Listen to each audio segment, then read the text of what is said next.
I actually have gotten no sleep for typing this up. Thank you for typing it. Yeah, I was up till midnight typing it up and then got up at 5 a.m. to drive here the next morning. Wow, she's got like that. But that's because wow. Well, you know, I could have, if I was prepared like Nicole expected me to be, I could have sent it to her, and she would have included it on the disc. But well, this is more impressive. That's excellent. That would have made too much sense. That would have been too easy. Oh my God. I'm just too busy.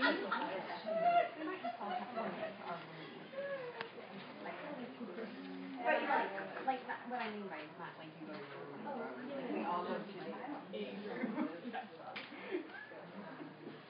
And some of the instructions aren't on here are going to be cryptic because I just put them very briefly, more for my benefit than yours, because I have to follow them.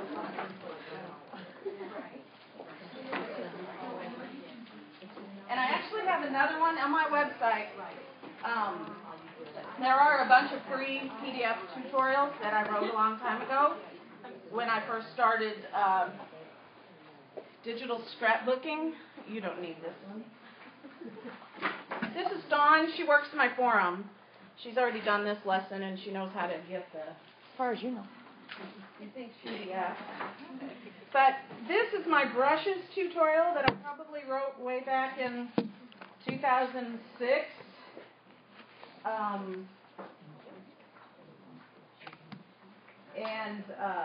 It was in Photoshop Elements 3. It still applies. Most of the tutorials I do. Sometimes you just have to find them in a different location. But I was looking through this, and this hasn't changed much. And I said to myself when I was trying to prepare this, when Nicole was telling me I need to teach brushes, and I said, I've only got an hour. I'm just going to give them the written tutorial and let them take it home. If you come to my site, there's a video tutorial that matches this. I did this one before I started doing video tutorials. And I went back and I did matching videos with them all. And then I eventually quit doing the written ones because they take so long to do. I mean, I know some of them, and it might even been this one, took me like 22 hours to put together, and I just said, forget that. So I'm not going to go into great detail about how to install brushes. We're gonna do a little bit real quick to show you on the screen. But if you don't know about brushes, that tutorial will help you. I am nervous. I am. I do so much better hiding behind a little screen where you can't see my face and you only hear my voice. Well, just pretend we can't see you. We're all in our underwear. Most of you all are from Stuff to Scrap, and I don't know if you've heard of my site, so I have to plug it. But this is my site. It's been around. I don't know if you all know, but I try to promote. Marianne's over here doing this. She is in my site, does my classes. But I don't know if you guys know much about me. Do you want to hear about me or not? Go ahead. Sure. We do. My Digi birthday. I don't know if you all use that term. I've always tried to promote it. Is May 31st, 2005. That was the first day I learned and did a layout. May 31st, 2005. I don't know why. It was the thing. We were in a Yahoo group. And I was in a Yahoo group at that time. And I was trying to teach myself how to paper scrapbook. And so I joined a group to help me learn. And somebody posted digital scrapbooking, and a bunch of us, our ears perked up when we were like, what's that? And so we started chattering so much about it that the lady said, there's a bunch of people in here that don't care about your conversations. Go make your own group. And so we did, and the Yahoo group is actually still there, and that is how I learned how to digital scrapbook, was in this Yahoo group. And we just would see things in galleries, and we'd post, and we'd say, how do you do that? And then we'd have long conversations till we figured it out. And the group kept growing and growing, and I got so tired of people coming in, and, you know, I just like to help people, and asking the same questions over and over and over. So I said, hey, so this is how Hummie's World was born, and it just keeps expanding. If you go to the Classes tab and then down here to the free lessons, this lesson 1 here, you can click on the PDF and download it, was created by all the questions that were asked of me in the Yahoo group. And so then, and this one about printing. So anytime somebody asked a question, I would revise it and put it back up until it eventually included all the information we had shared. So when somebody new came into the group, I just sent them to the site and said, here, go, there's your information, go download it. And so that's how it all, this site started. And it started with just the free PDFs up there, and then I added my blog. And in 2008, I added the forum with the videos. Anyway, that's a bit about me. You can come into my forum, and I haven't looked it up. But these are all the classes that are available. Some of them are more just challenges. But there is, I can tell you real quick how many videos are in here. I was going to look this up before we came. I don't know. Do you know how many? There's like 200 and... No, there's almost 400 in there. Okay, I'm wrong. Sorry. I probably shouldn't show you where all of my files are hidden in my thing. You all aren't hackers, are you? 300. There's currently 383 videos in the site, and all I charge is $5.50 a month, and you have access to all of them from all the different classes. But if you take a class, then you can do the lessons and post in them, and you earn the little icons by your name, and people really seem to be motivated to get little icons by their name. So anyway, that's a bit about my site. So we're going to be talking, I was like, I started to prepare for this, and I said, let's see. She says, enhancing your layouts, masks, brushes, blending, and extractions. Wow, I could spend You can go longer. 3 hours a piece on each of those. Not that Yeah, we could take just one out of one of them. And so, hence why most of your brush stuff is covered here. I just said, I'm going to hand them that. So on the first page, I looked at it and I said, well, how can I bring all those together to make this a 1-hour presentation? And I realized that they're all kind of related. A mask, you can use your brushes on a mask. And that's one thing we're going to be showing you. We're going to make a simple brush. Your extractions, you use a brush to make your extractions. Then blending, you take that brush you made and use it to blend on the mask. So they're actually all kind of related. So I pulled them all together. That's kind of what the first page shows. I kind of pulled them all together to choose what things I am going to be teaching you. So let's do first simple extraction. Now, all of my tutorials are on my website, except for there's a few in the full version of Photoshop, but I try to do them all in Photoshop Elements, because anything that you can do in Photoshop Elements, you can do in Photoshop. Sometimes the keyboard shortcuts are a little different, and I've had plenty of people go through the lessons using Photoshop. And a lot of times there may be an easier way to do it in Photoshop than what I'm teaching you, but the lesson itself will teach you a skill that you can apply in other ways. Let's see. So, my cheat sheet, because I'm nervous. Let's says I'm supposed to get the one that says senior high first.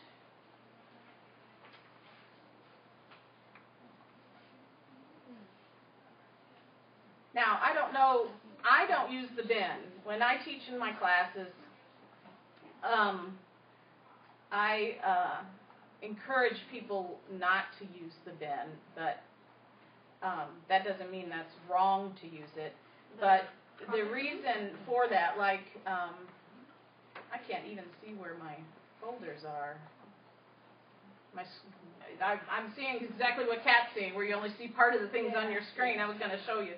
But, like, for instance, I can take and hold down my control key. I don't want that one. And select, let's say these are my photos or the things that I've picked out that I want in my layout from the kit, and just drag it over, and they'll all open, just like that.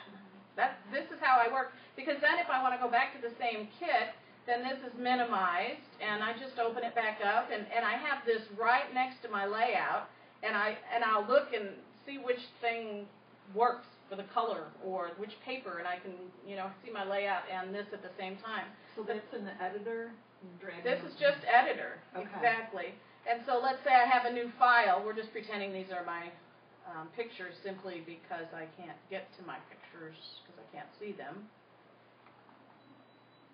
Yeah, this is, I'm just going to scoot it over here right now. I'm seeing what Kat was seeing yesterday. My Photoshop Elements is this big. Maybe try the stretching instead of duplicating. Try stretching. And I just drag it over into the new file and close out pretend these are photos immediately. Because what happens, and I also teach at a local school, a technical college school in the evenings sometimes. And I will tell them time and time again, don't use the bin and leave all your stuff open.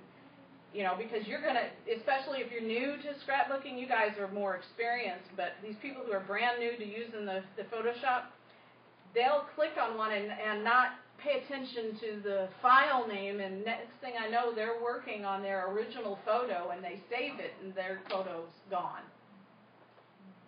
And so I always stress, especially because I'm working with people brand new that aren't familiar with the program, you open it up and you always create a working file, and then you drag your stuff into the working file and immediately close them out.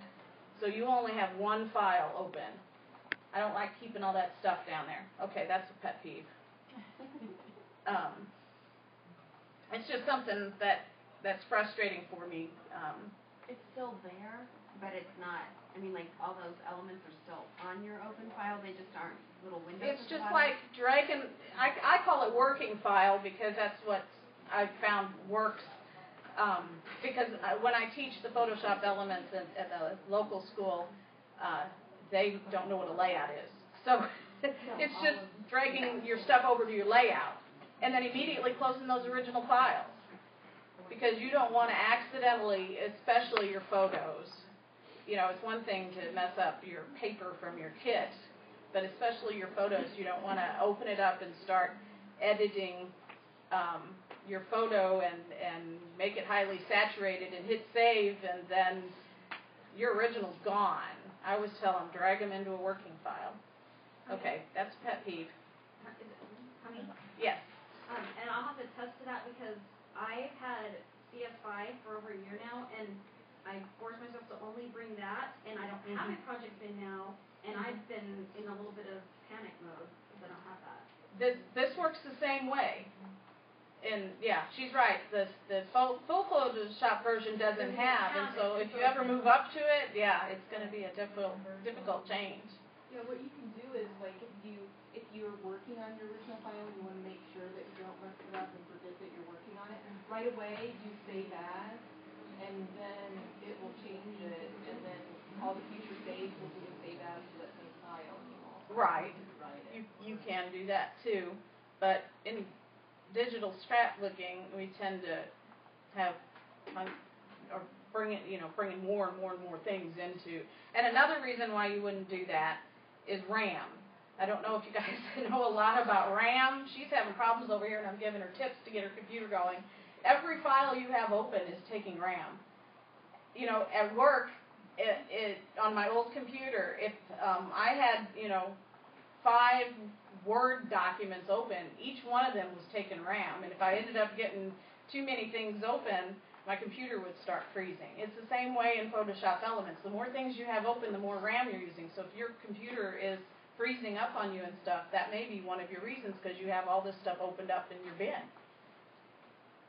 So, anyway, that has nothing to do with brushes and blending modes.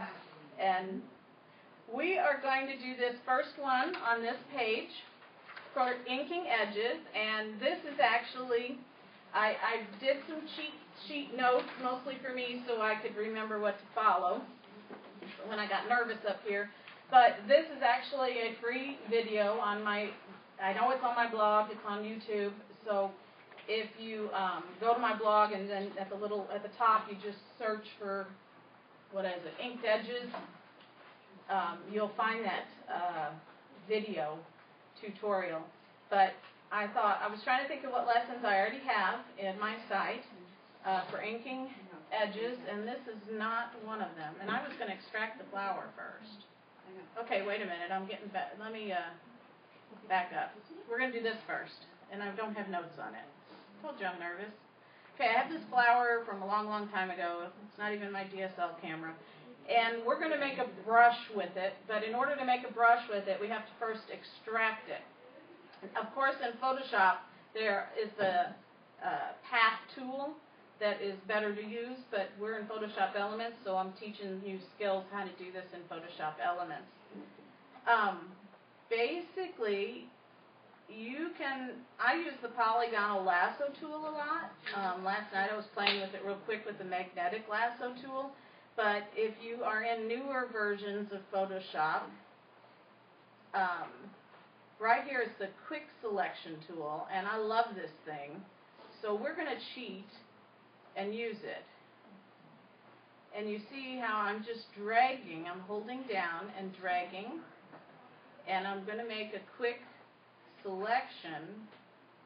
We can't do that in PSE, right? This is Photoshop Elements 10. This tool, I am completely selected just like that. This tool, I think, came in Photoshop Elements around 8. I have it in Quick selection. She has it in 6. What tool is it? It's called the Quick Selection tool. Where is that? It is right here. See this one? It's another earthquake. This tool right here is the active tool, the one that's darker up there. I see it. You see it? 7 too. And so now I'm going to zoom in, and it almost did a good job, okay? So, but you zoom in here, and you see it got some of the green. And I could go up here. I'm a very, very much keyboard shortcut person, so I'm going to be telling you the shortcuts I do. I have somewhere on my blog, I think, Hummie's most used shortcuts. But I could go up here and hit the minus. But I am one for always doing things with the least clicks. I don't know why. It's just a problem I have. So I'm going to hold down the Alt key, and now you're going to see there my cursor has turned to a minus sign. If I let go of the Alt key, you see it turns to a plus sign. Okay, the plus sign would add to the selection. The minus sign takes away. And so I'm just now going to come in here and drag a little bit more, and it takes it away, and I can go in here and do that. But now I've got this one. So sometimes if your brush is too big, I'm using my left bracket key to make my brush smaller, and now it selects it a little bit better. And I would take a lot more time to do this stuff, but I'm not going to.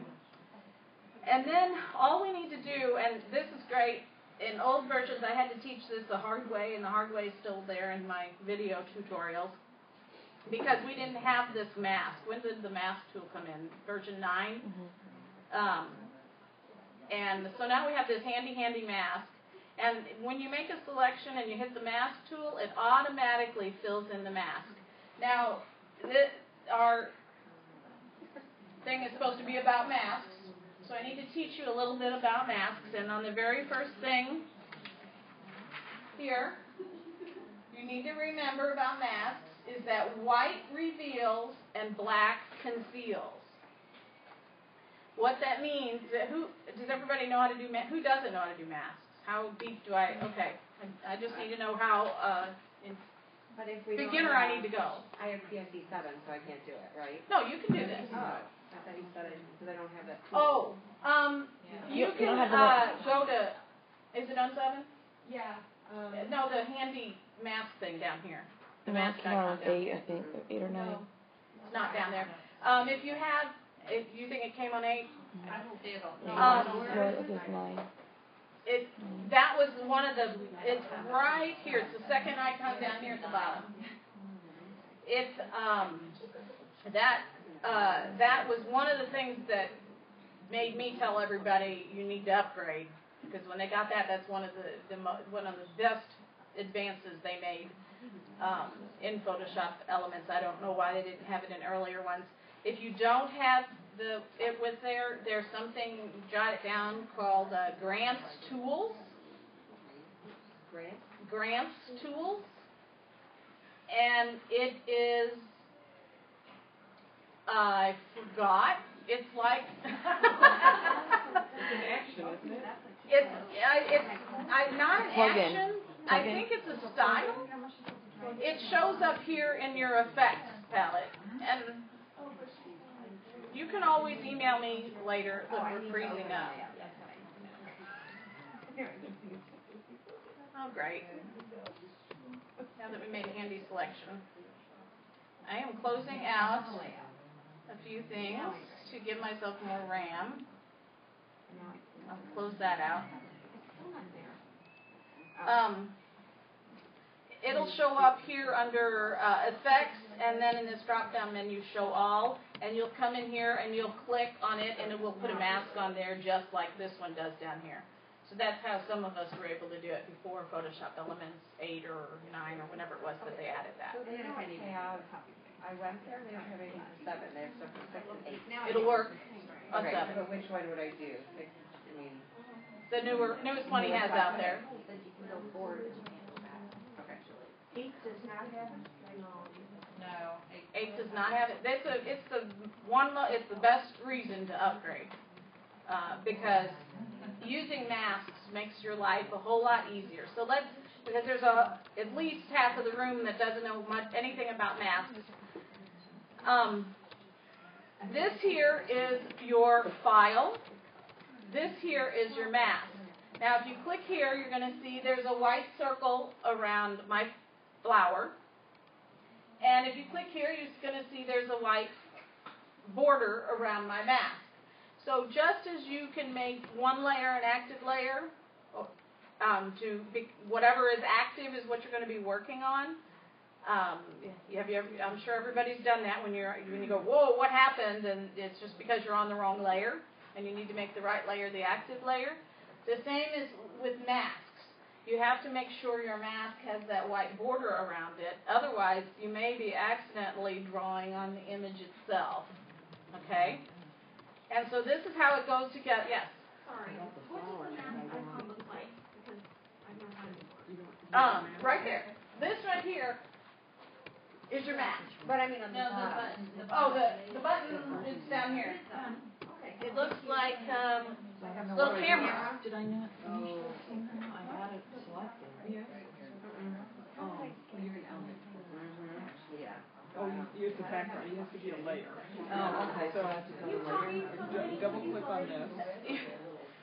And then I've got some things that now you can make hopefully I'll reach everybody on something new. Okay, so the mask here, you're going to see already that, remember, white reveals. So where it's white on this mask, you see it's the shape of a flower. That's revealing what's in this layer. Does that make sense? So where it's black on here, which is the green, black conceals, so it's concealing this area. Does that make everybody follow that? Because that's a very key thing. If you don't get that. So to work on this mask, now I'm going to go in here, and I'm zooming way far in. You see the selection tool didn't do a very good job. So I'm going to get my brush tool, and I'm just going to go get, it helps to do a hard round brush. And one of my favorite shortcuts on my keyboard is if you hit D, and mine was already there, it changes these thingies. I'm having a brain fart on that. The foreground and background colors to black and white, and if you hit X, it exchanges them, and I can keep hitting X for exchange, and they go back and forth. That is very helpful when you're using brushes because you need to use black and white. So I have this section here, and I need to conceal it. So what color am I going to use? I need to hide it, so I'm going to use black. So I'm going to hit X until my foreground color is black. And then I'm just going to click on the mask itself to make sure that white border's around it. I always double check where I'm applying it, because if I'm over here, it's going to brush black right on my photo, and that's not going to help.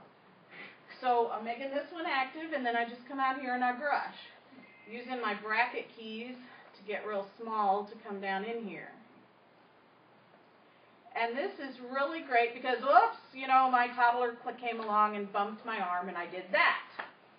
And so all I have to do is hit X on my keyboard to go to that white, and paint again to reveal it. And what's so difficult about extraction sometimes is the edges of things like this are, whoops, what did I do? I hit Alt. Instead of, Go back to black. yeah, I was hitting undo. It's not there.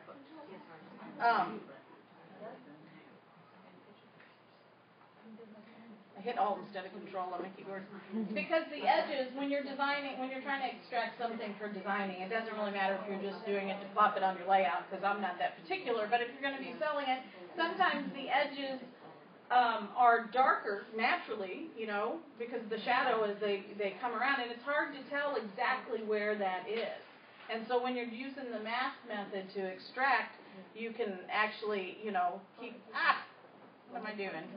You can actually keep coming in here and bringing back more of it, and then zooming out to see if that looks natural or not, and then zooming back in. So that is often helpful. You can just keep going and going and going back and forth, back and forth.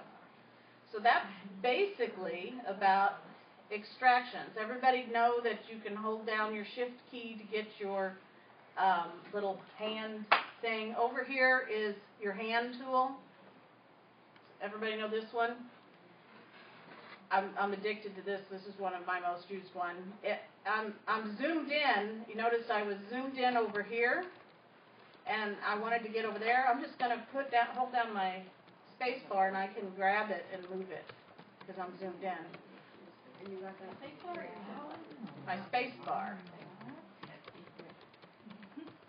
So anyway, see, I'm not doing a very good job, but we're not going to spend time doing that now.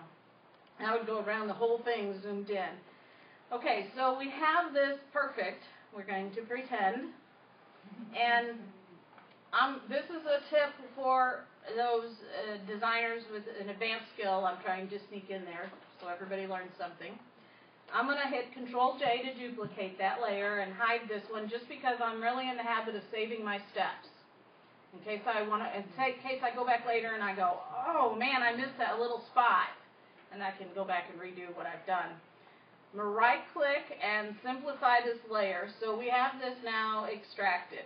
But if you zoom in, you're going to see, I'm going to zoom way in for these purposes because it'll make it more evident. And we're going to say that this is, not like it has a lot of jaggies in it. Get my hand tool. And so how do we smooth those edges? And this is a little trick. Actually, I don't have a tutorial on it. I haven't had time to make it. But Ginger Scraps contacted me one day, and she said, hey, somebody found this on the internet. Can people do this in Photoshop Elements? And I said, well, sure they can. And I said, I'll make you a tutorial. And that was probably 6 months ago. And I haven't done it yet. So, but I will eventually do this, and I'll put it on my blog so that if you're not following the steps, you can go back and watch this again later. So first you make a selection of your shape. Hopefully everybody knows how to do this. This is like in half of my lessons in the forum. If you hold down your control key and click on the thumbnail, not on the layer itself, on the thumbnail here, and just click on it, you'll get marching ants, you'll get a selection around your image. See, the whole thing is selected. Hopefully all designers know you can do that, right? So we have a selection of it, and I'm going to zoom back in so we can see this working better. Then, I'm following my own cheat sheet. You create a mask with this selection. It looks just like we had done before, basically. Now I'm going to make sure I'm on the shape layer, on the flower itself, on that thumbnail. I'm going to go to Filter, Blur, Gaussian Blur, and I know this seems odd, you know, that we're blurring the edge of this flower image itself, but take it up. I always tell everybody there's no right or wrong answer to these. You know, you may need to undo and try again, but the tutorial where I got it from had suggested around 4. I think it really depends on how big your image is. If you've got a 12 by 12 thing you've extracted, your Gaussian blur is going to need to be up higher. And click OK. So now we've put a blur along this edge. Now we're going to click on the mask. And hopefully you all know that you can actually see the mask. And that's what we're going to do next. By holding down the Alt key and clicking on the mask itself, we're now seeing the mask. If I can hold down the Alt key and click on the mask again, we're back the other way. So I'm going to zoom in again, and you're going to see that edge, and we're really far in. You're going to see how the edge looks right now. And then we're going to bring up the levels by hitting Control L and start bringing the sliders in toward the center. Now, when I move the right one, this 50% gray one moves, so I'm going to move it back. And are you watching what happens out there? Look how jagged that looks right now. So I'm going to bring in the black one, and it looks really jagged. So then I'm going to start moving it out until I get it to where it looks like it's pretty smooth. And click OK. And then you go back here and you have a much cleaner edge. I probably could have done that a little bit more. But let me click Undo. And this is what your edge looked like before you smoothed it. And this is what it looks like now. Of course, that's zoomed in really, really far. So that is one way that you can smooth edges. Hopefully that helps somebody. And then, you know, you would make a brush with this. We're going to make a brush with it. I'm going to do that very simply. To do this, you need to get a selection of your flower again. So I'm actually going to simplify this. Hold down your Control key and click on that thumbnail, and you see the marching ants going all around your flower again. Or, if you want, for the sake of brushes, Control D to deselect. I'm going to get my rectangular marquee tool. It doesn't matter. I can also do it this way.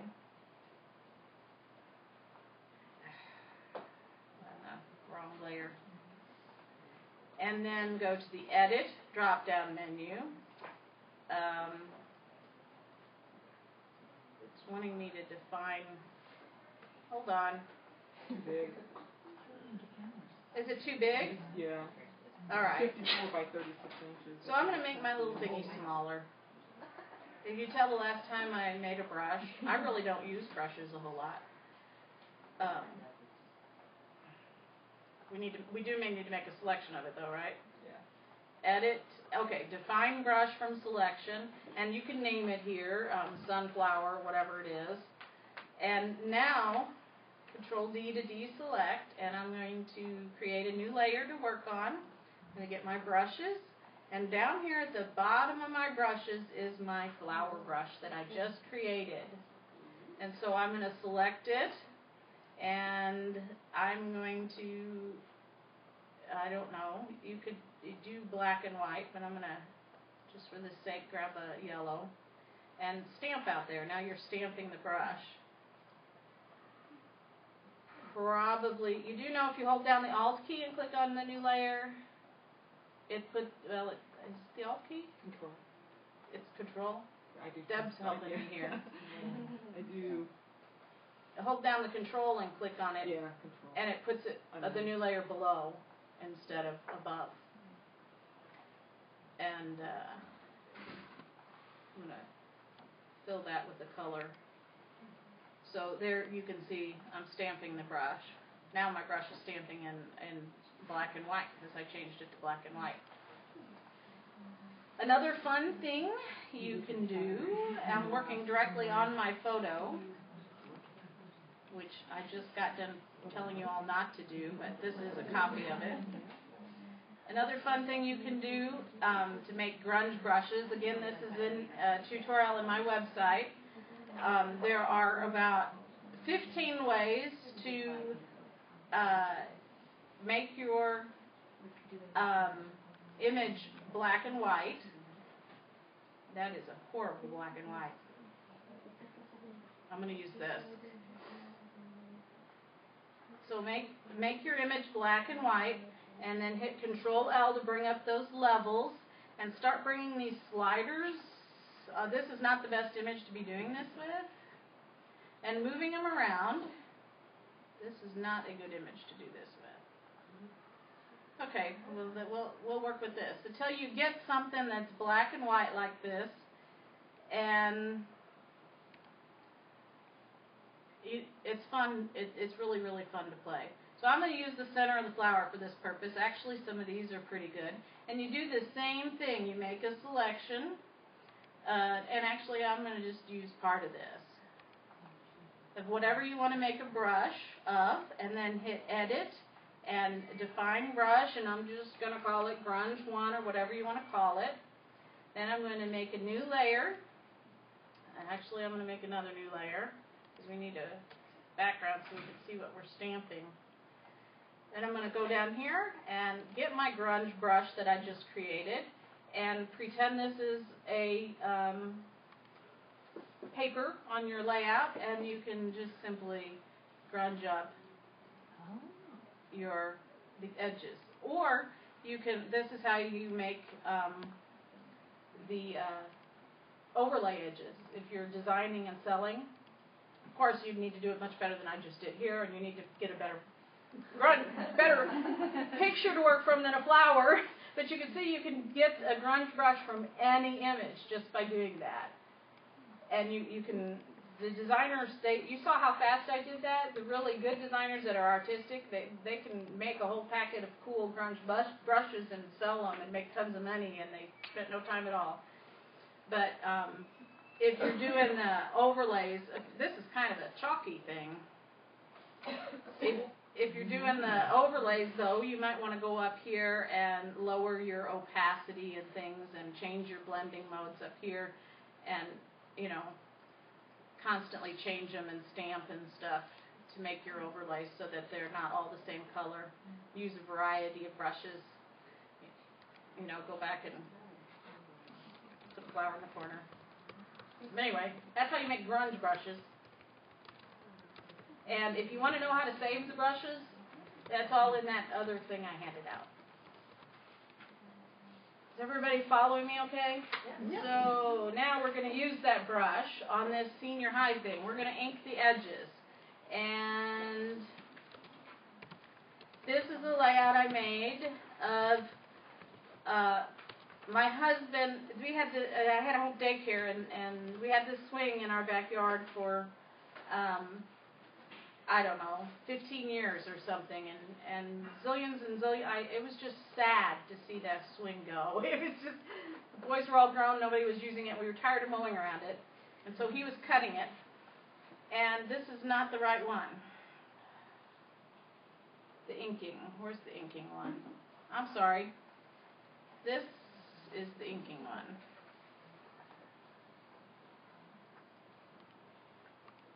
We're going to go to that other one in a minute. Okay, this is the inking one. This is, we went to a senior high youth gathering with our church, and these are my boys when they were younger in the room, and I snapped a photo of them. And you're going to see, as you look around the edges here, I've inked around the edges of every one of these papers and around the photos. And the inked edges, in this case, I put them on their own layer, so you can see if I take them away, I'm guessing that's this. This is the layout without them. And so this is the layout with them. And it just makes the layout all that much better. And you can use this technique even if you're designing. There are other ways to grunge edges, but this is just one of them using brushes. So we're going to make those disappear, and we're going to ink around one of these photos, or these layers. So here is... Before you do that, how did you make all those layers be hidden so quickly? You just click down on one and drag up. Wow. Stop me anytime you see me do something that... In Elements, can't you right-click too, and the menu pops up and shows you hide all the others, or Right-click. hide, Well, show all I the didn't others? actually know that was there, because if you want to do... Because I do it a different way. Oh. Where's that layer I turned off? Oh, this layer here. So if I want to see only this layer, which is what she's saying, I hold down the control key. Oops, hold on. I have to hit the I. Hold down the control key. That's not right. Alt key. There we go. Alt key. I'm just like everybody else, and it hides all layers but the one. And so if you think there's something on that layer and you can't tell because you've got everything else around it, or you're trying to do something with that, you can just hit Alt, and then I hit Alt on this layer and it shows only this one, and I hit Alt on this one, it shows only this one. Right? Is that what you're talking about? But she's saying do it this way. You can show all the other layers. Yeah. Now we can show all the layers. So you said Or you can click on hide all it and the then others. just drag? Yeah, Yeah. here. I'm clicking on the top one and just dragging down. Of course, they all have to be in a row. Right. They're not in a row, but I did that a lot in my tutorials. I'll click on, and hide it to show people before and afters. So we are going to show all again. I'm going to use Deb's tip. What is the max? I know it's command instead of control, but what substitutes for alt? Somebody tell us who has a Mac. Alt is, I was using if I use control, it will bring up the box to hide the layer, show hide all layers. do you have a control on your Mac? So is Alt the same as, Well, you have alt also. Alt and option. Option's the one. Instead of Alt, hit Option, I think. Option will clear everything but that layer. Yeah. So whenever I say, if you're on a Mac, whenever I say Control, then you hit the Command button, and whenever I say Alt, you hit the Option button. Thank you. Okay. So we are going to hide these again. I have 3 sons. These are 2.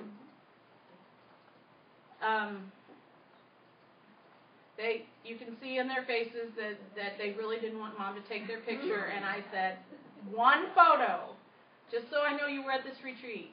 And then I snuck a few others later.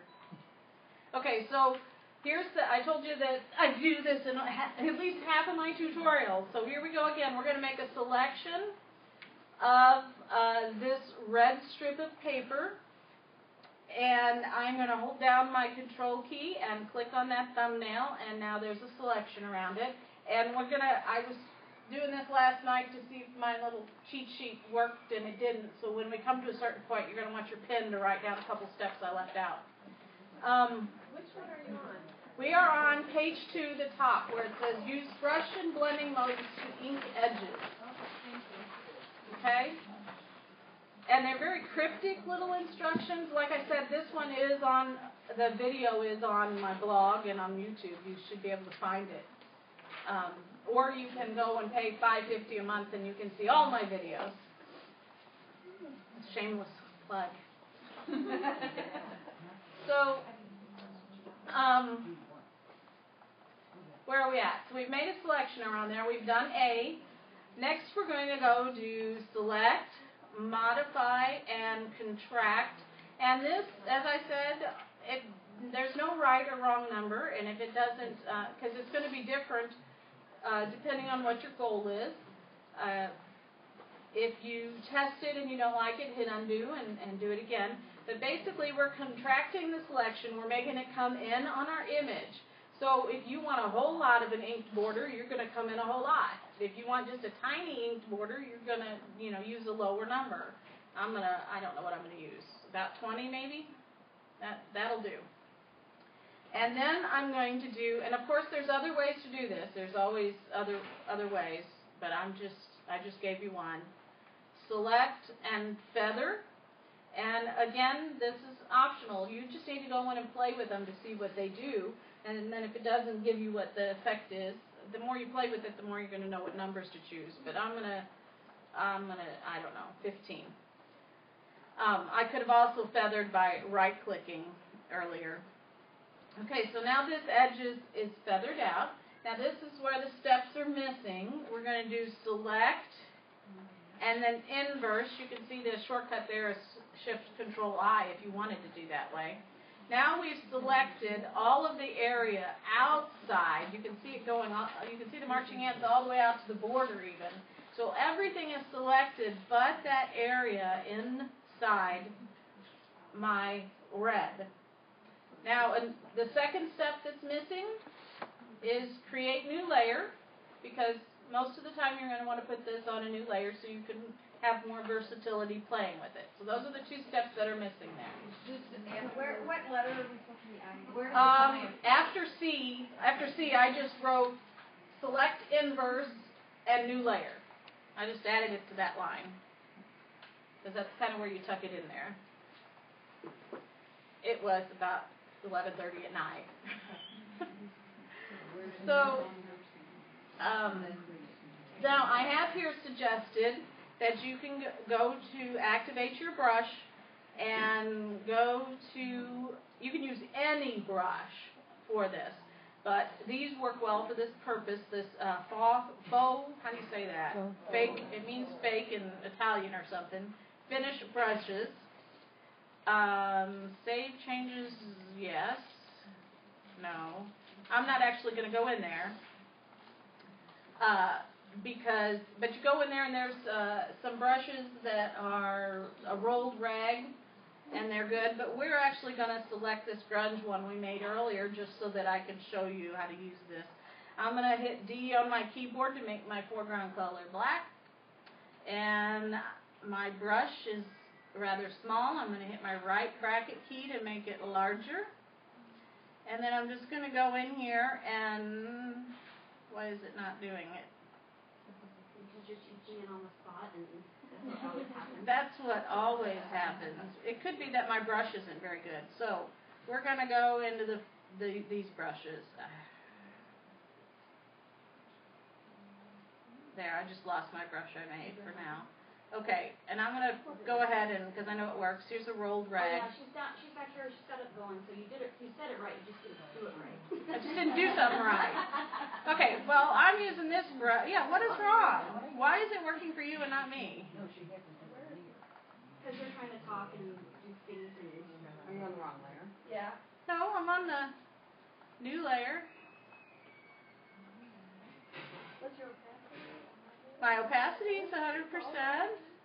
Oh, I'm on the eraser tool. Jeez. I must have hit E or something. All right, well, I could be using my fancy brush I made that I've just got rid of it. Hit my left bracket key to make it, now we're not on the brush tool again, to make it smaller. Okay, so I'm going to use this to grunge it up, and it doesn't matter how far I go out here, because we're going to get rid of it. So, but you notice that it's going in a certain distance from the edge, and it's going on the inside of your selection. Do you know why? Because of the feather.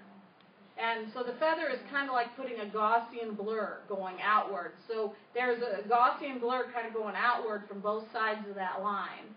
And so we're just going to grab our brushes and you know, grunge it up in here.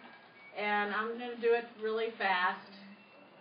In fact, I'm going to make my brush really big and just do it really, really fast. Normally I would go much slower and make it look more grungy with a good brush.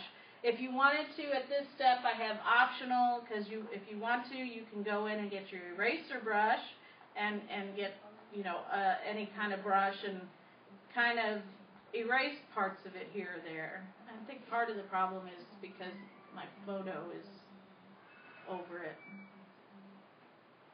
So, you know, we can make this brush actually really big and kind of, you see how it's deleted part of it in here? So that would be, what am I doing? That would be an optional thing to go back and make it even more grungy. And then if you want, go back and get your, you know, other brushes you made and then grunge it back up and then erase it some more and then, you know, back and forth. Use a variety of brushes. And then the next step, now you're going to hit Control D to deselect, and I'm gonna, if it was still selected there, then I'm gonna hit the Control key again and click on this same red layer to make a selection around it, and I'm gonna do Select Inverse again, just like we did. So now we have selected the whole area outside of, outside of the red, and I'm gonna hit Delete on my keyboard.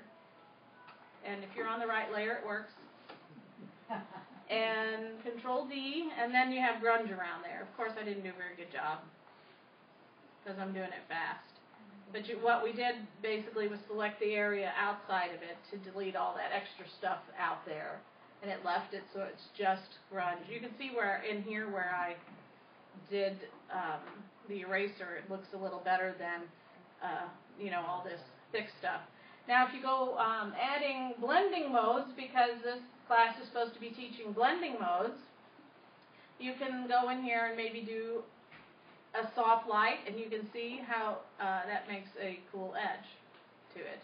Or go through and try them all until you get one you like. Or, yeah, you try them all. Or hit Control U and bring up your hue and saturation blocks, hit color and change the color of it. Now, why aren't you changing? That would be my, it's probably can't see it because it's got that blending mode. There, I changed the color to blue. And then, you know, hit overlay. But you can change the color of it and lower the opacity. And you can go and make these cool things like this and sell them. For those people that design and put them in a little thing, and all the people have to do is go and plop them over their pictures. You make them in the common photo sizes. So that is the inking, and so we use blending modes in there, we use brushes in there. Let's move on to another kind of blending, and that's this layout here with the swing. And I have here, I've kind of brought together 3 or 4 different tutorials I have in my website with some little cheat sheets here. Actually, I don't know why I keep wanting to do that one, but this is the one I'm going to do for this. Okay, here's the boys. This is a very old layout. I decided to go ahead and use this one because it's from 2006 to show you all that it's okay. All of us were beginners. All your layouts aren't going to look great. But we have this so it's like fading out into the background here. So here's my original photo of the boys. And this is the #1 method, which I call old school, but it works. This is the way in 2006 that we all did it because we didn't know any way better. And we were all learning. You guys have the benefit of lots of tutorials out there that weren't out there when I was learning. Is anybody else practice long as I have? digitally? Paper. Just nobody has done longer than I can tell you it's amazing, and I keep wanting to find time to write a history, but I don't call myself a first generation digital scrapbooker. I call myself second generation, and there were people that started it before me. When I first came on board, there was only a few sites. Now Scrapbook Bites, was the very first digital scrapbooking site ever. And I forgot what was second. It might be Scrapbook Elements, and I know Scrap Girls was out there when I started. There really weren't very many, and I just watched it like grow and explode. But there were people who were pioneers before me. And as things have changed, I mean, most of the layouts look like something like this back then. I can go back and pull out layouts I've saved to my computer that I thought was oh so cool back in 2006. But, if I was, scrapping now and going to layouts, they would be really intimidating to me. Because the level of skills is really, really advanced. I think around 2007, I saw it change, and I would say that's about the third generation, and I think we're kind of entering a fourth generation now. It's kind of hard to explain, but anyway, this is very old school, but it's worth learning. So we are going to get our elliptical marquee tool. I don't know why they call it marquee. Nobody calls them marquee. They all call them selection tool. I don't know why they call them marquees. It's kind of stupid. And I don't know why they call it elliptical either when everybody calls it a circle selection tool. Then we are going to go up here to this here, and you can type in a number, or you can just hover right over the word feather and change the feathering of your selection tool all the way up to 250 or down. I don't know where is a good place. I'm just going to land somewhere, and if it doesn't work, we backspace and try again. And I need to go inward on my layout to make this selection from the edges because I have this feathered, and it's the feathering that's going to make this blend in. So I'm going to draw a selection in the center of my photo, and then I am just going to hit Control-J, which takes my selection and puts it on a new layer. So I'm going to make this first layer invisible, and now you see I have my photo kind of blending in. But I've blended it in a little too much. The reason this is old school is because we did not have a layer mask back then. And this was an easier way to do it. So I'm just going to undo, and stop taking a picture of me. And I'm going to go back up here and maybe reduce my feathering and draw this again and hit Control-J, make this invisible. And so now you can see now you can see down here there's a line where you can see part of my image. That's not exactly the best thing. That's why you have to get the right combination so far inward. And so you have to just keep trying until you get it. Or if you want to come in with a low opacity brush, not that one. And kind of brush it out slowly. You can brush out that line. So there is that. That's the old school way of blending your photos in. And if you wanted to, you could apply a blending mode. You see this a lot where now you got the lines of the paper coming through with that one. See? You see this all the time where they, put the photos into the backgrounds and blend them in. So that's the old school way. Another old school way that you could do the same thing. The reason this is old school is because it permanently damages your photo and you can't go back. That's why you make a duplicate copy of it on another layer. So I'm just going to go in here and make my selection, do select inverse, and hit delete on my keyboard. Control-D to deselect, and I have the same effect. But now it's permanently damaged my photo on that layer. And if you were doing this on your original, which I've seen people do, So that is the old school way. The new school way is this the right one now? Not this one.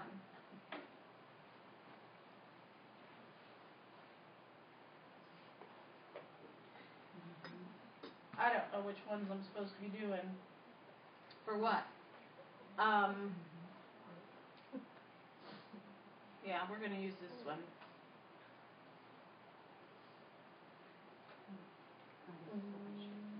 I had this all planned out a little better. But this is the old school way of blending this into the paper. I'm going to make my title go away. You can see I'm also into journaling. I have a lot of journaling on my... if you come into my forum and try to post something without journaling, you may get the journal cop come along and post a comment that you need journaling on your layout. Something the big thing, Dawn knows me a little, she can read my mind now. The big thing that gets me is that people come into the forum and they tell me right there in the forum post all about their layout, and then they show me their layout. Okay, if you have to tell me what's on that layout, then why isn't that journaling right there on your layout? Because this forum isn't going to be here forever. Your family's not going to know where it is in the forum. So copy and paste what you just wrote to me in the forum and plop it on your layout, please. You know, you shouldn't have to tell people about your layout. It should be all there on your layout.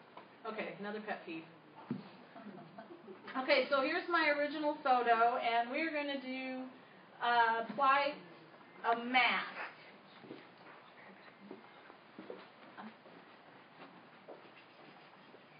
I think I'm missing one of my things. Okay, so we're going to apply this handy mask again, and remember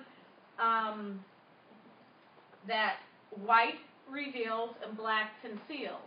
So I can get my brush and go get a soft one for this case, and I'm going to raise my opacity. I'm going to click on this to make sure that I am on my mask, and my foreground color is black, and I'm just going to begin drawing.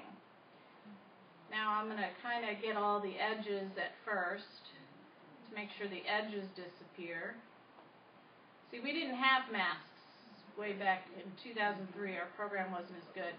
Now I'm going to lower my opacity and maybe keep going in. And remember, black reveals and white conceals. So if I take something away I don't like, I'm going to switch to my white and bring it back a little bit. So this is how you can blend using your layer mask, and you can be a little bit more specific with it. Everybody know how to do that before or not? Am I reaching anybody? You're quiet, so you're listening. We're learning.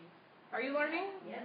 That's, I don't have anything planned to give out tickets to make it fun. Okay, so let's go to, everybody learn that one. Let's go to this layout. And you're going to see, I tend to scrap a lot. I loved all of Amy's layouts. I loved them. And it's very difficult for me to scrap that way. It's more like a paper scrapbooker. I have layouts like that. She's very talented at it. I'm not. I tend to... And that's more what you see the galleries full of. But I tend to do things more like this, where it's just all about the photos. But you see down here, this is my poor son, and this was just a moment. We went on a 22-mile bike ride with the Boy Scouts, and I went every inch of the way. Barely, but I went. Big old fat me. But it was in 2008, so I'm a little fatter. But...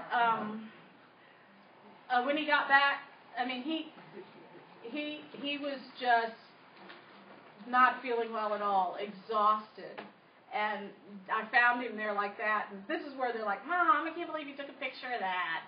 And anyway, and he ended up very sick. And this is a long story. We ended up calling the ambulance.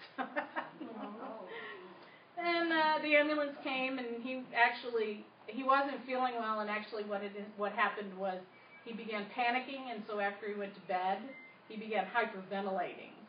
And so when I found him at like 3 in the morning, somebody comes knocking on my tent. The poor kid was not going, I can't breathe, I can't breathe, I can't breathe. And so we ended up calling an ambulance. Of course, they reckoned. I felt so stupid. I'm like, okay, I'm in Boy Scouts. I should have recognized this as hyperventilating and handed the kid a bag.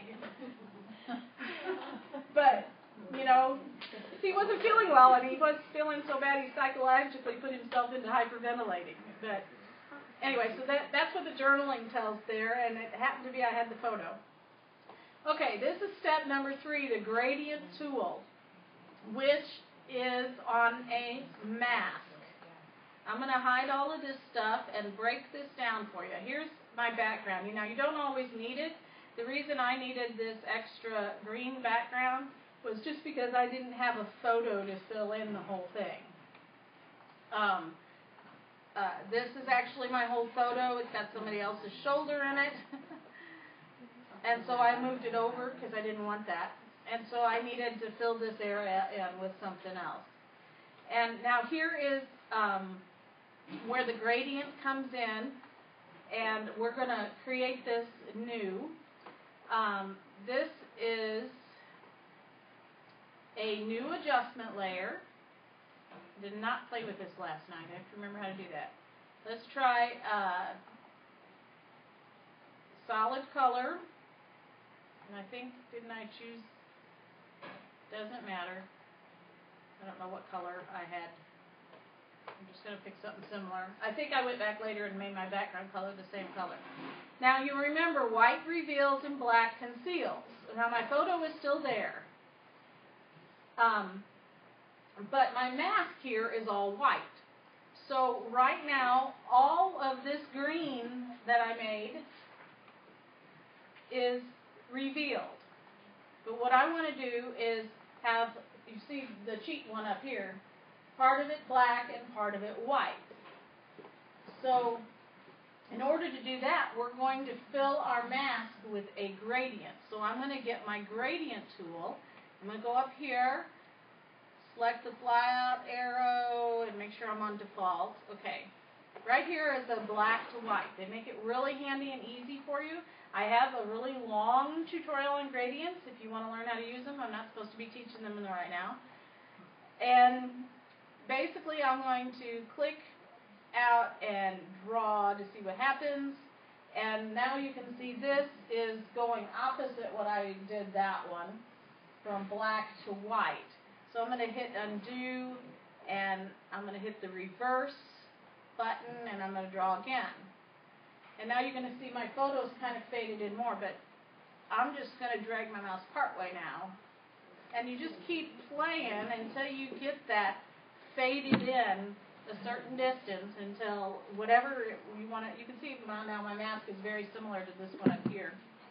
So I'm going to turn this stuff back on so you can see my final layout. It gave me a perfect spot fading into the, blending into the layouts for me to stick my journaling. So if you have a photo, it's really great to have those rule of third photos where you have a lot of extra stuff off to one side that doesn't mean anything, and you can use the masks that way. Has anybody ever done that before? Is this all new? You've done it? But it's new for everybody else? We forget about them sometimes, so it's great to have the pressure even if you do. That's what's great, and I shouldn't keep plugging my site, but Course 2 is like the heart of Hummie's world, and we actually have Course 2 Take 2. So every time I learn these things, I made them into a lesson. And so you can go in there and watch the video and learn the technique and then apply it to whatever layout you're already working on and, you know, use it. That's what Course 2 basically is. How many lessons are there now in Course 2, Don? 175. No, not 175 yet. Don will tell us.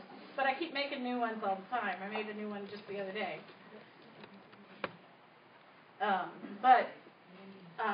Then, like you said, you forget them. So then you can go back and do Course 2 again and use those same things on your layout. It kind of guides you to reuse them.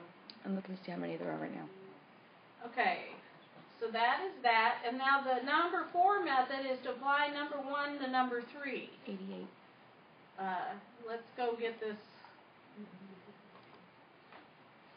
one back out.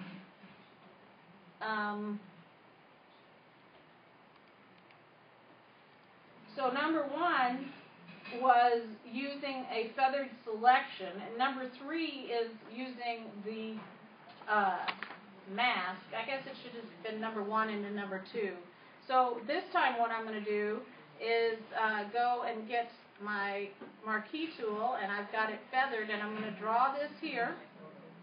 And instead of doing the Control J to duplicate it or inversing it and hitting delete, I'm going to hit the mask tool, and now it's on my mask.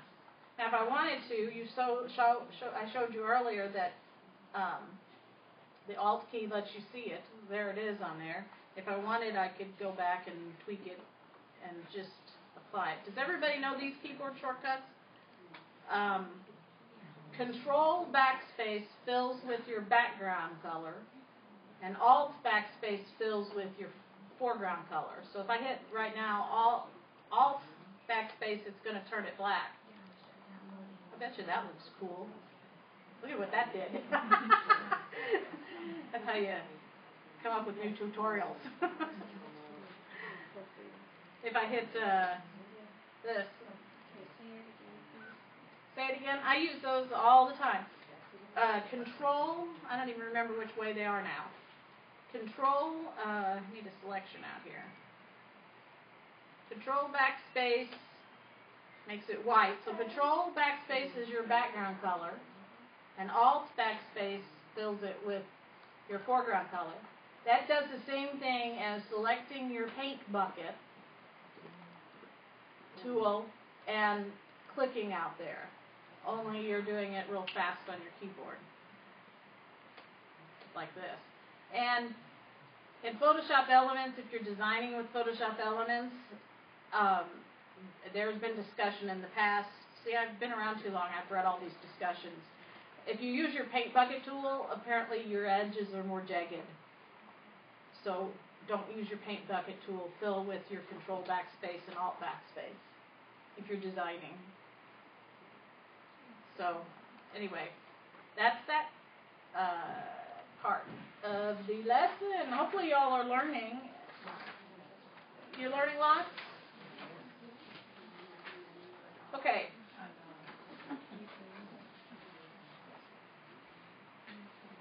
These, I'm trying to decide where to go. We're going to skip the next page and kind of go to this page, the 4th page. It took me a long time to write this, and this is probably going to end up, I'm going to expand on it and make it even better. It's probably going to become my next Course 2 lesson because I'm not going to go do all this work and not throw it out there. But blending modes are really confusing to people and how they work. And so I kind of made a more advanced tutorial here. I learn by writing tutorials because I have to figure it out first. And so I'm going to open this up. I made this thing here. This is a gradient on the top from black to white, and then we have a black square, a 50% gray square, and a white square. And I made a Hummie green color. I have a Hummie green, apparently, that people tell me I use all the time. Underneath it to blend into it. Now you can go out on the internet and find them taking photos and blending it. To me that was too confusing and I don't understand their tutorials. So I made this so you could kind of see how the blending modes work. We're going to run through them. Some of them we're not going to go into great detail because most of us are going to continue to just click and play until we get something correct anyway. But if you're ever wanting a little bit deeper understanding, just having the knowledge of how it works sometimes does help. Your normal blending mode is there's no interaction at all. Your dissolve blending mode, we're going to take this and go do dissolve, and this is not the best one for dissolve, but I know you've all hit that and know what it does.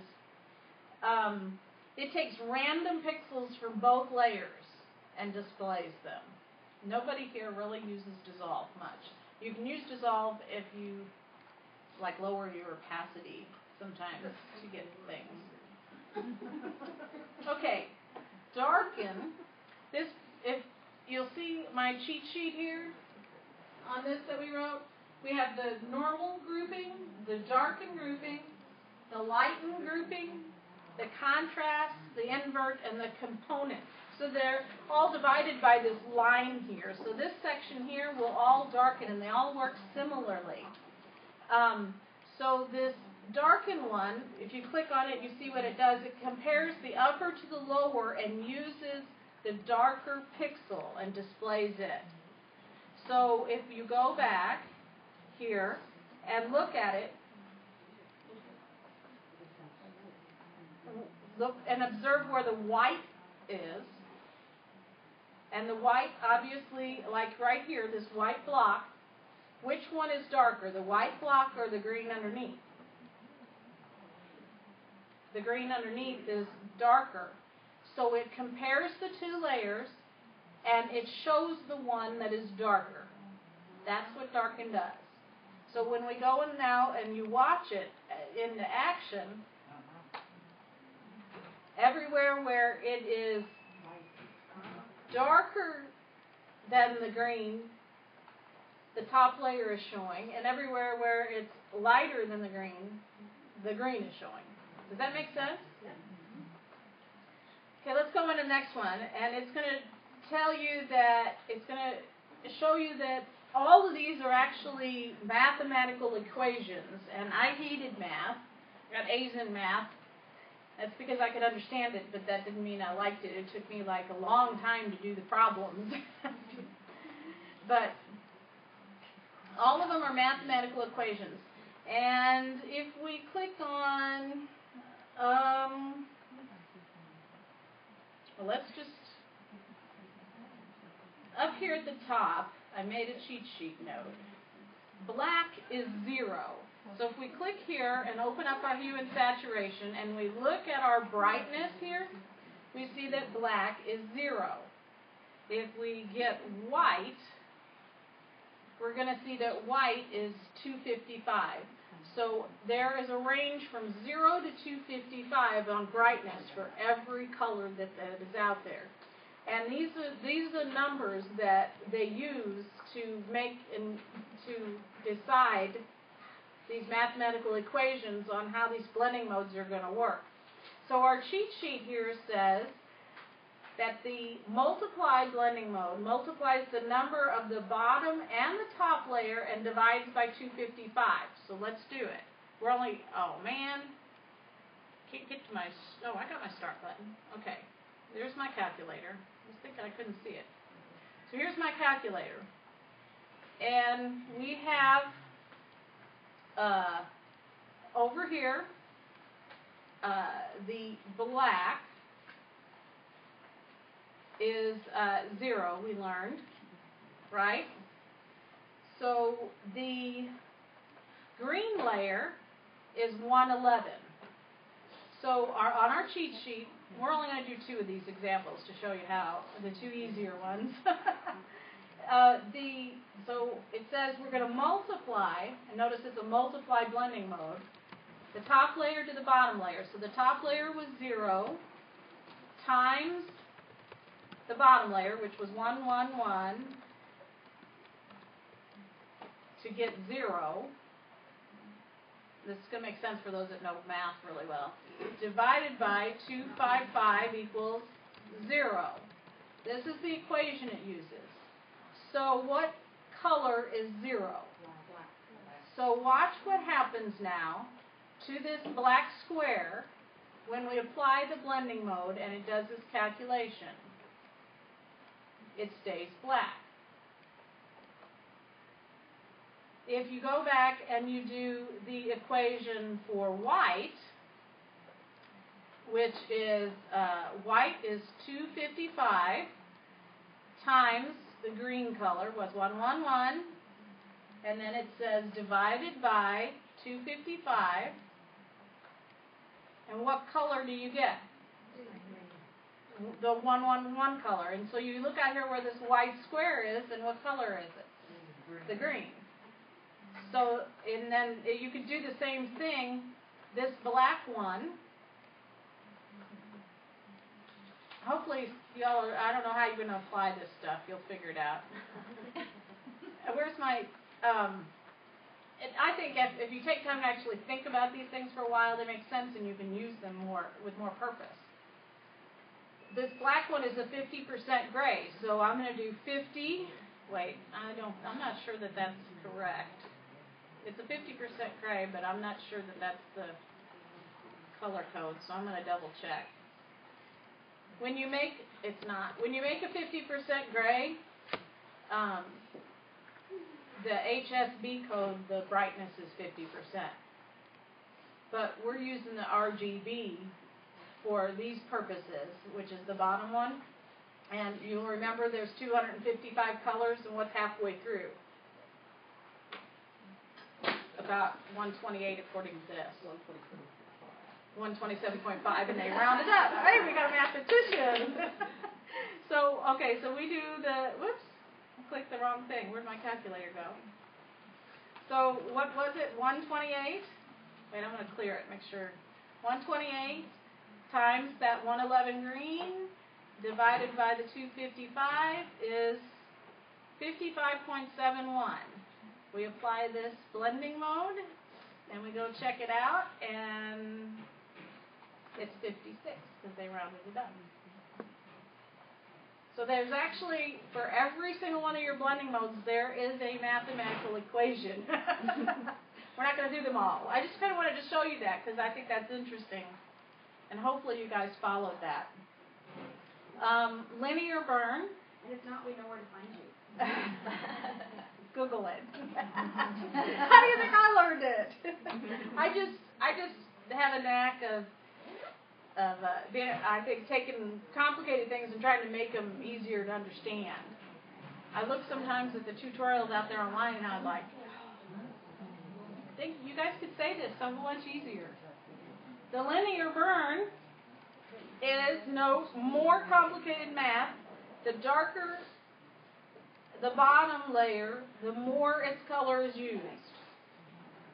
So blending with white makes no change, and part of the image will be lighter. So let's just go look at it. I'm not going to go through each and every one of these. So the thing that you want to pick up mostly from this, and I'm going to actually apply it for you, and you might want to note with your pencil, like I did here, the darken, put white. I have white transparent. The white becomes transparent. That's what my note means. I made that at midnight last night. I had to think. Okay. So all of the darkened ones, make this note, because we're going to apply it here in a moment. If you use any one of these and the color is white, here's our white block here. What happened to it? It became transparent. Okay? The lightened ones, if we get down into the lightened ones, let's use screen and watch what happens. The black becomes transparent. So this is the bit of knowledge that, if you go and apply the math on all of this, you could do that. This is the bit of knowledge that you want to take away from this. That if you use the darkened ones, anything white is going to become transparent. If you use the lightened ones, anything black is going to become transparent. And you can go through here and read more of these. Let's look at the linear burn. We'll do the linear burn math. Adds the value of the two layers and subtracts 255. So if you go back in here and you remember our math, white was 255. This is going to make sense to you a little bit, hopefully. And then it says you add the two layers. White was 255. The green was 111. And then subtract 255. You're back to 111. What have we got out here? Our 111. So So that's how the linear burn works. It's actually math. And each one of these, you see, I don't want to go through all these because I'll probably lose you. So the ones really interested in it can go and look at my notes. Like screen, it inverts both layers. You guys remember what inverting was? If it's black, it becomes white. I actually have a tutorial out there for finding the perfect background color. Where is my image? I took this from a helicopter.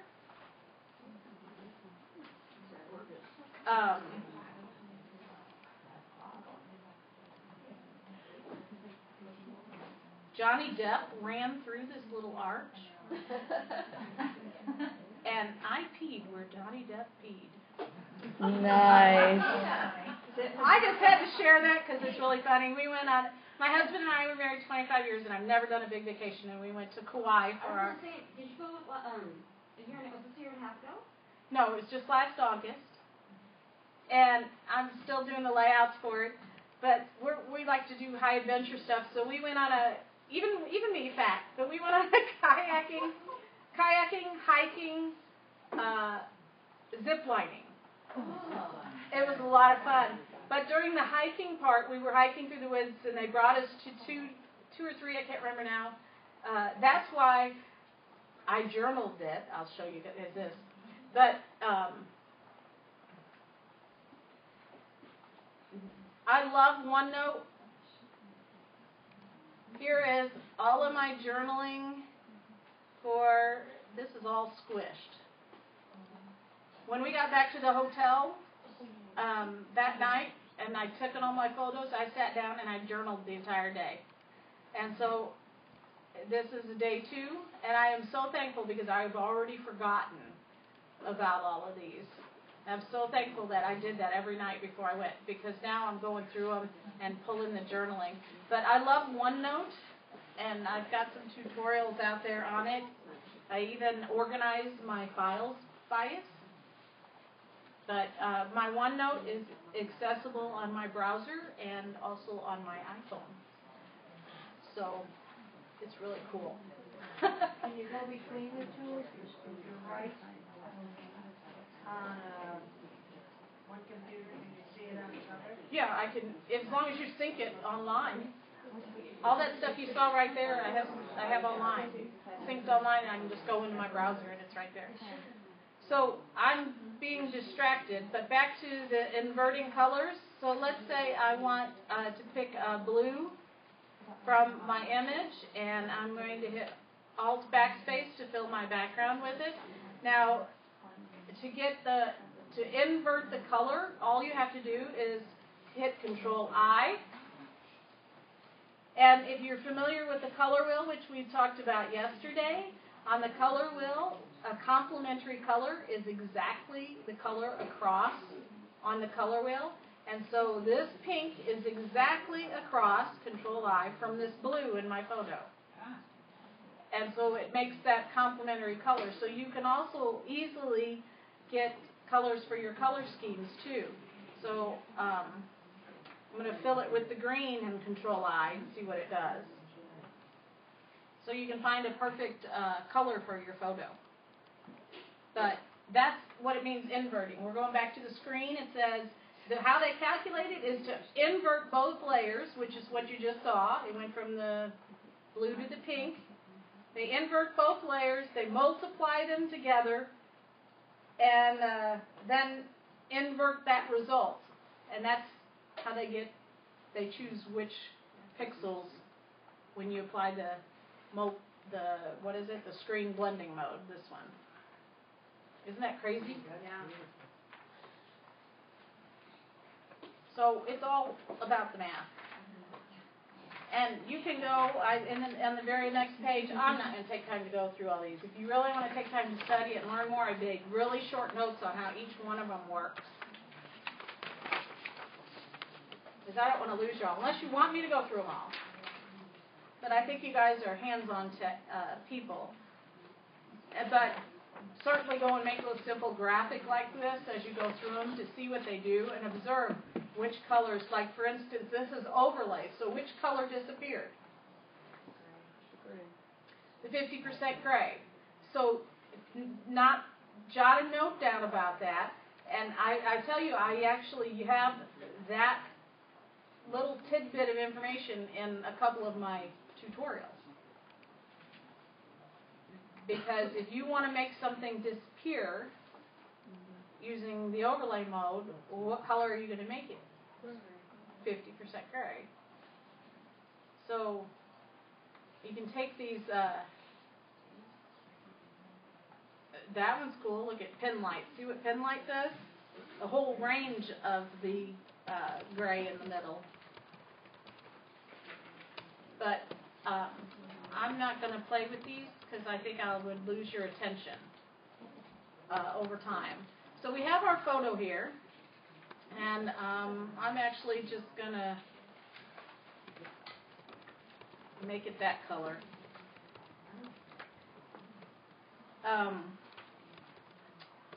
We're going to go back to, we're going to use that knowledge. Remember I told you to mark that the darken gives you the white is transparent and the lighten is black transparent. We're going to apply that now. And this is another lesson, of course, in course 2, so I don't think it's out free on the internet, but it's in there. I made this grungy frame with brushes. People sell these in the store, and people don't know how to use them. And they call them masks. And I think it is so crazy that we call everything a mask. I mean, here's like what we were doing yesterday. Where Kat was doing yesterday. She was taking where's my shapes? I need to find my shape tool. Oh, there it is.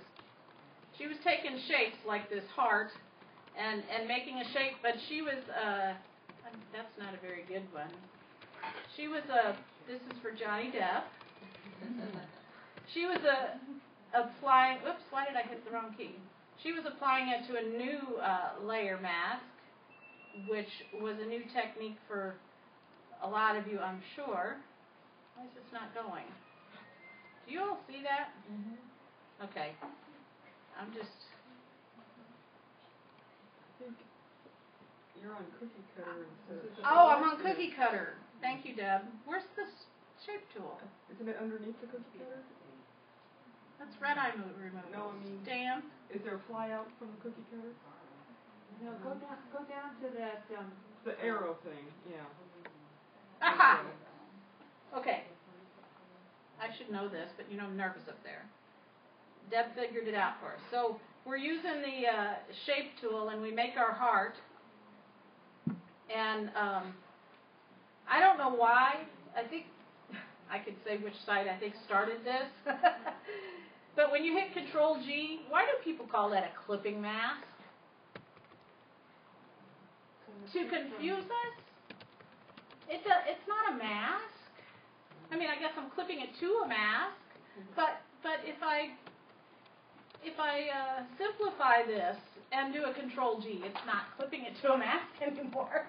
A mask is this little button over here that we, showed you with this is actually a mask with the gray in it. I don't get why they use that, but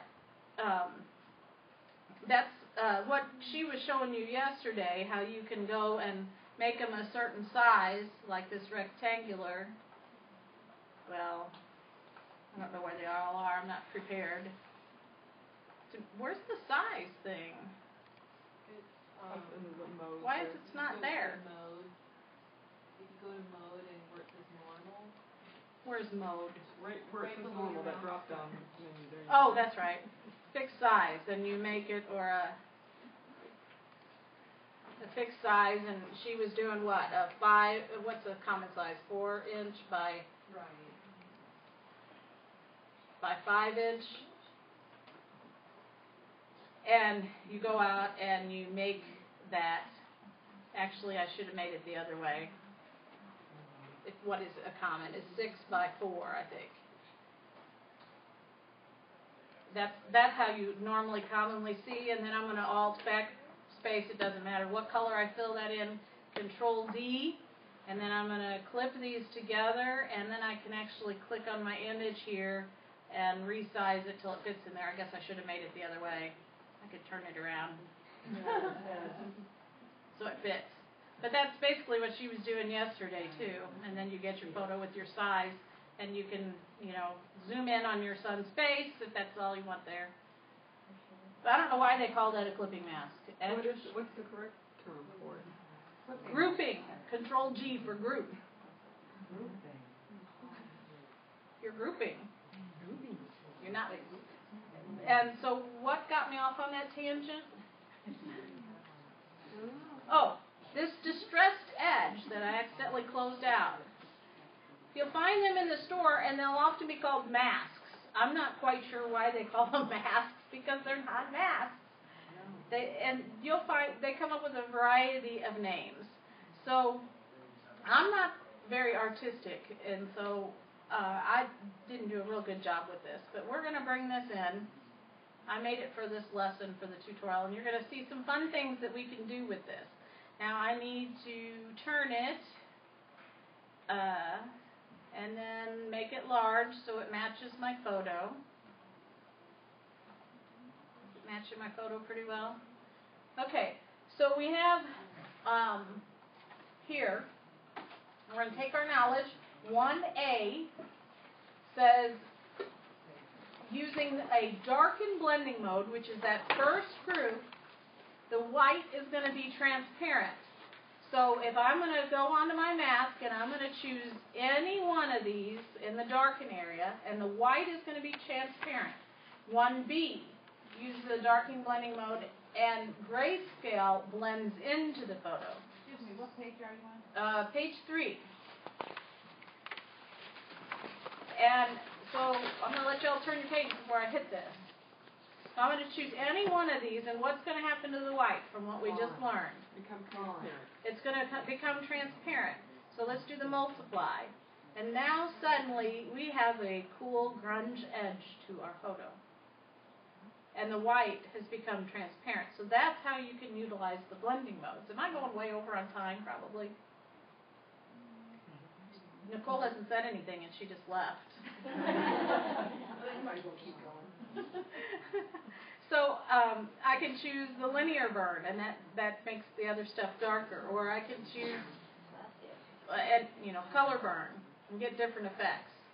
Multiply is one of the most used. If it's too intense, you drop it down. And opacity.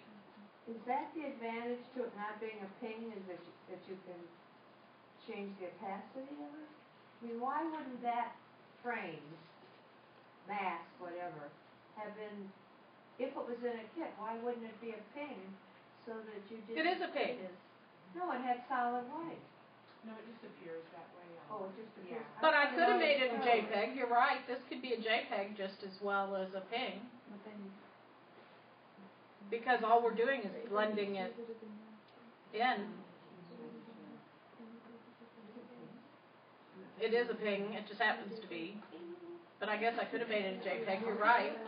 She's asking why there's white on the inside. Why is it solid instead of just black? There on are the people outside? out there that design them this way and sell them, and then we have to give tutorials to tell you how to use them. I don't know. It's white there because that's how my tutorials come about. People come and go, look at this in this store. I bought it. I can't figure out how to use it. I'll give you a tutorial. So anytime you all, that's why I always say, just ask, because you never know. I just figure it out, and then I make the tutorial, and I put it on my blog, and then it's there.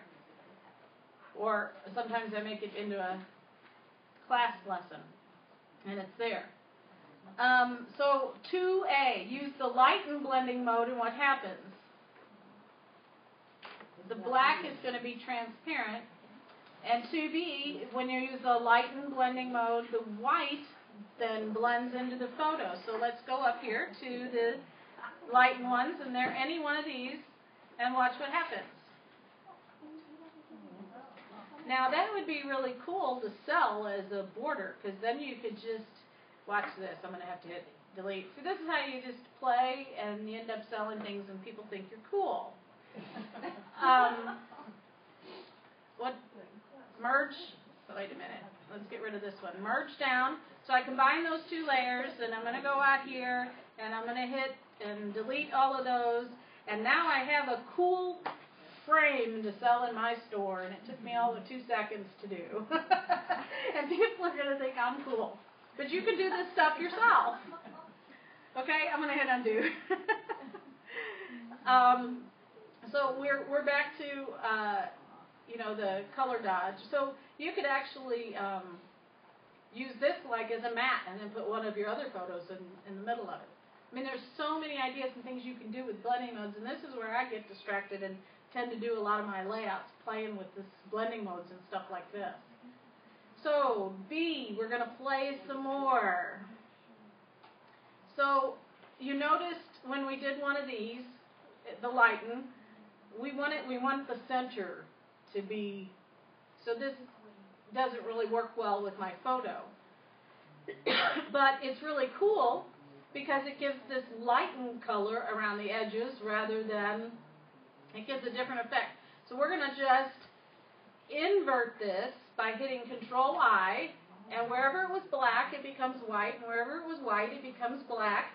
And then we can play with our blending modes, and now our photo looks like this with the darkened ones, and it looks like this with a white chalky border. All just because we hit Control-I and inverted it. And then you can,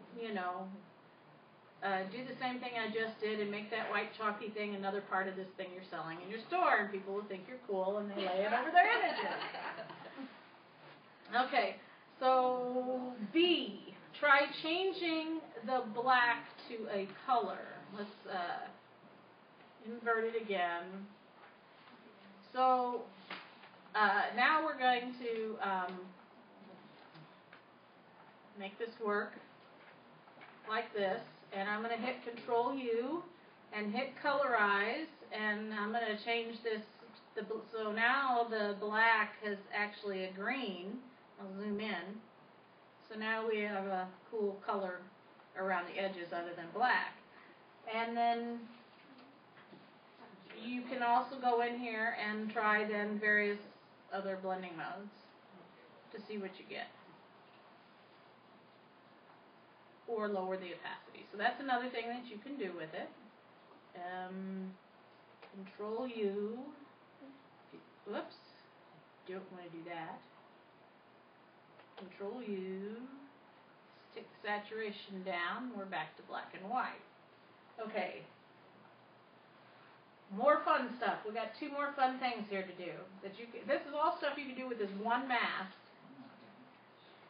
Am I going way too long, Nicole? You're okay. You can finish up. Okay, I'm almost done anyway. Use the magic selection tool with a high tolerance out here on the white, and hit Control-J. Okay. Move your photo layer above, it says, and hit Control-G, and now you have a whole nother effect with the grungy edges. That will blend right into whatever paper you have back there. Is that cool? Mm-hmm. That's number D on your list. Now we're going to grab the magic selection tool with a low tolerance and click out there. I wonder if that tolerance is too low. I'll go up a little bit.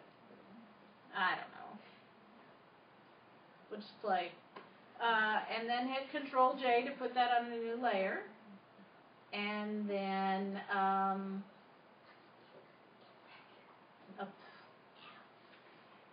That's not right. I've missed something. That's not the effect I'm going after. I'm using a low tolerance, and I'm going to click on the black. It needs to be a little higher. Okay, so I've clicked on the black, and I probably have a little bit more. I'm knowing what I'm going after now, so okay, that's a little bit better. And I'm going to hit Control J to put that on a new layer. So I have all this black grungy stuff I just selected, and then I have a set of layer styles from Flurbs here, and I'm going to simply apply one of them. Let's say the blue, and now I have grungy glitter all around my layout, just like that. Is that cool? And then you can sell that if the glitter style is CU, which this one happens to be. And then go back and use a different tolerance level and get a different selection to select different pixels and apply a different color and add that to whatever you're selling. So basically all I have left is just to show you. I looked last night trying to find some examples of blending. Actually, this desktop, I have it out there for free on Flickr to download. I try to make new ones to share every once in a while. This is actually also using these same techniques. We're just going to kind of look at them. I'm not going to show you exactly how I did it. But we're just going to observe the layers. Because I know sometimes you learn that way. If we break this all the way down, this one, I'm going to, just so I can show you, I'm going to get rid of that layer mask. This is a photo I took. And it was at Christmas time, and I had these, I was decorating, and I was sticking them in a vase, and I said, okay, I'm going to try to make a desktop thing with this. And I stuck them down on a piece of white paper, and I took this photo. And then I made my desktop from them. This is a CU paper. And I said, okay, I need some lines in it, so I applied another CU paper to it with Multiply. And then I have my photo, and as you can see, here is my brush work around that photo. And you see some of it, this gray here is actually your brush with a low opacity. So I kept playing like we showed you, going back and forth, until my photo blended. I actually have it on the multiply blending mode, until my photo blended into the paper. So I didn't have to extract anything, and those shadows that came from my light in my room are still there. And then I said, well, I don't like that color, it's horrible, so I added a curves here, so I got something I liked, and then I said, well, that still doesn't look right, and I added some things to lighten it up, and I put my text on it. So see, that's how, and you can't even tell that that is still the original photo with the white paper on it. And you have your natural shadows here.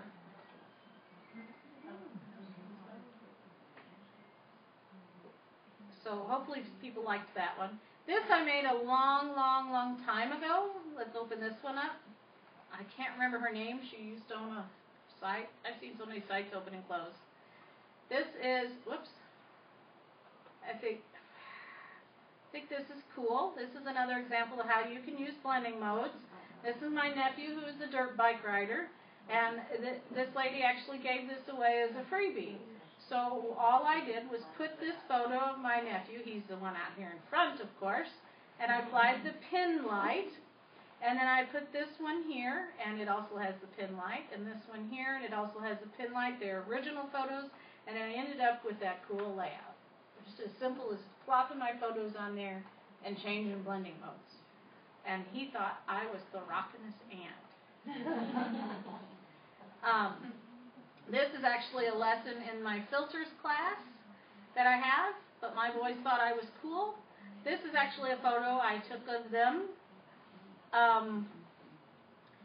And I cut their heads off because it just seemed to work right. And I used filters on it.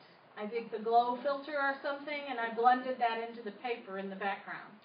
And it's just a simple paper. And I thought that turned out cool. More examples. This one, you're going to see a bunch of blending on it. Oh, Mother's Day is coming. I'm going to tell you, this reminds me. This is the best Mother's Day present I ever had. Because I have 4 men. I called them my 4 men. You'll hear me refer to them because I have 3 sons and a husband who's like a child. And so they come to me, they never give me anything anyway, you know, and they come to me, one of them, and it's like, what do you want for Mother's Day? And I said, I want a photo shoot. And we went out to the park, and they cooperated with Mother, and I got all these cool photos because this was their gift to Mom. And they posed, like here, see, they're posed silly on the thing, and I don't know, they're just goofy. You see the dog came along with us. Male or female? She was a female. When we got her, she died last year, about a year ago. When she and here they are. But you see blending going on. Here's my point, with the blending modes and the brushes and stuff like that to make them all come together. Somebody here is. This is my 4 men. They're goofs. Let me tell you, all 4 of them. And so we go on, and you hear me always talking about wine, but I promise I am not a lush. But I do layouts about it. And you see, I do a lot of this in my layouts. You see right here, this square? That's just a paper, and I hit a blending mode to get that. And it changed the whole layout. One paper with the blending mode. So don't forget to take your papers and cut them and then just play with the blending modes because you never know what. If I pulled the PSD and I changed it from one to the other, you'd see what a great difference that meant. And we talk about going to the grocery store, Marianne, and taking pictures of something for your layout. Well, my nephew, I was later at one of his races, and I said, hey, I need something cool background for this layout, and so I took a photo of the dirt. Oh, I see. This whole layout, you look at it, it's a photo of dirt and photos. But yet it turned out pretty cool. What do you think? Why do you think this color is different than the background? It's blended. Look at the title. You know what the title is? It's a selection cut out of the background right underneath it with the blending mode applied and a drop shadow. So this whole thing is this tends to be the way I scrap more. I see all these great layouts you guys are putting up there. I wish I could do them, but I don't feel very talented. And talking about this great, wonderful Mother's Day present I got, they did let me share this. This is another lesson in my class. If you want to know how to do this to your family, it's in there. But the reason I pulled this out was, where do you see the blending modes on here? The text, and then you're also going to see here, this is just a orange square blended in there, and this is a square here, but I just placed random squares on there and applied blending modes. So we're almost done. Let me see what other ones I got here. I've only got a few. Well, this one I could click and open them up otherwise. This one is just to show you an extraction and what you can do with extractions, because we're supposed to be showing extractions. So those are the helicopters that invade my yard. And this one is to show you extractions also. This thing is growing in the middle of my walkway, but I extracted it. This one is just to show you extractions also. This is what they call an oob. And this is the original photo down here, but it was taken so long ago with my very first digital camera I ever owned that I couldn't blow it up any bigger than that. So I got creative and extracted it and turned it black and white to do that, to make it into something. More blending modes.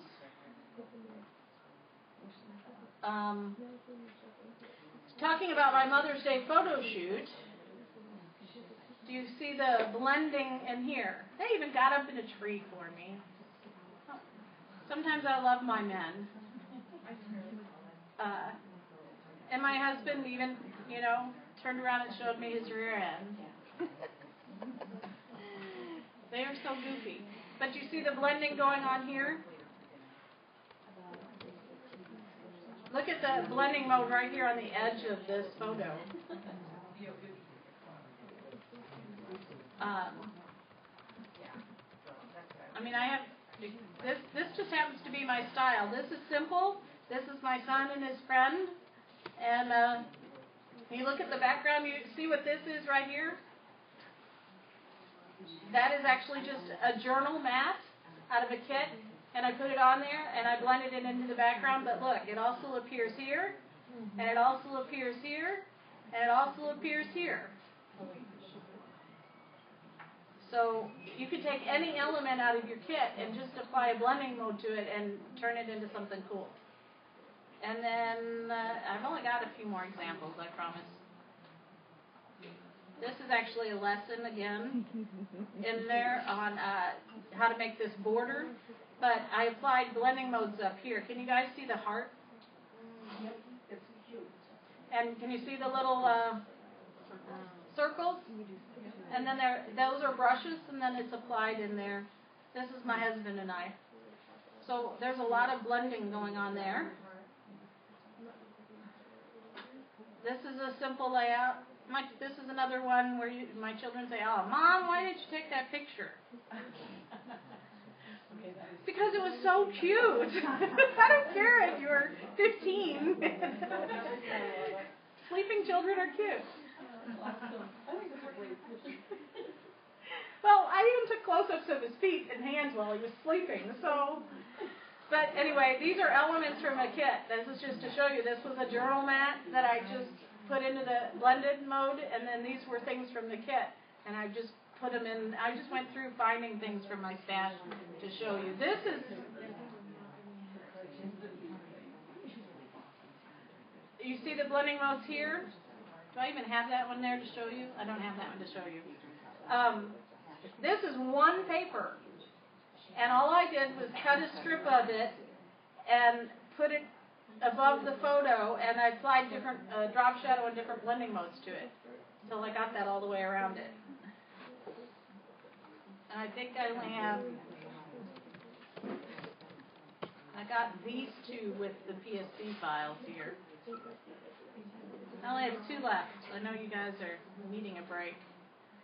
You see the blending on this one? I found this one. This is all about a crocus and how it applies to this Bible verse. But if we dissect it, there's my original photo. And here is a mask that I did. It looks absolutely weird. And then I added, you can see how I added these things as we go up. Where's my photo? There's that. Now I've lost it. And the dotted lines are actually brushes.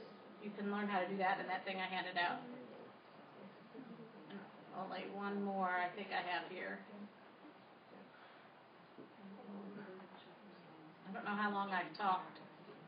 But this here is just a photo. It says when you finish. I just came up with random text for a photo I took. It says when you finish, and then there's more. Take a deep breath and go again. And I had this photo of some steps that. Here is my original photo that I took, and now I don't remember what I did. I don't remember which layers were active and which ones weren't. Hold on. I can't make it come back if I don't know which ones were active. But they all look active. But what I want to show you is that this here is that gradient that we talked about. And that's the main thing that's working in this photo. And you see the green here is this green over here. And I think this this is just a paper blended into it then. So anyway, does anybody have any questions, or are you just ready to go? I think that's all I had to show you.